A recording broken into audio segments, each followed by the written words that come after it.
போர் சூழல் காரணமாக எரிவாயு சிலிண்டர் கிடைப்பதில் தட்டுப்பாடு நிலவி வருகின்றது.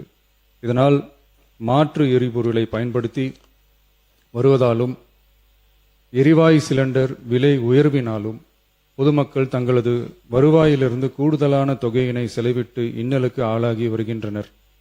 இதனை கருத்தில் கொண்டு நிதி நெருக்கடியான சூழலிலும் பொதுமக்களின் நிதிச் சுமையினை குறைக்கும் வகையிலும் பொதுமக்களின் நலனை பாதுகாக்கவும் மக்களுக்கு அளித்த வாக்குறுதியை நிறைவேற்றும் நோக்கிலும் எரிவாயு சிலிண்டருக்காக செலவழிக்கப்பட்டு வரும் தொகையினை அவர்களுக்கு வழங்க அரசு முடிவு செய்துள்ளது. எனவே குடும்பத் தலைவிகள் பயன்பெறும் வகையில் முதல் கட்டமாக அன்னபூர்ணி சூப்பர் 6 திட்டத்தில் ஆண்டிற்கு 3 விலையில்லா எரிவாயு சிலிண்டர்கள் வழங்கப்படும்.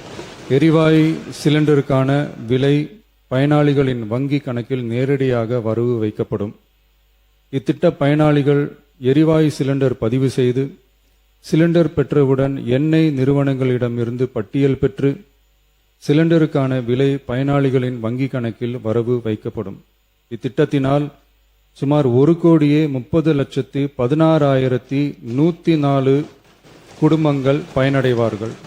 ஆண்டு வருமானம் ரூபாய் 2.5 லட்சத்திற்கு மிகாமல் உள்ள பொருளாதாரத்தில் பின்தங்கியுள்ள குடும்பத்தினர், சிறு குறு விவசாய குடும்பத்தினர், மாற்றுத்திறனாளி குடும்பத்தினர் போன்ற சமூகத்தில் உள்ள நலிந்த குடும்பத்தினர் பயனடைவார்கள். இத்திட்டத்தினை செயல்படுத்துவதற்கான ஆயத்த பணிகள் துவங்கப்பட்டுள்ளது. இத்திட்டம் வரும் பொங்கல் பண்டிகை ஜனவரி மாதம் முதல் செயலாக்கத்திற்கு கொண்டு வரப்படும்.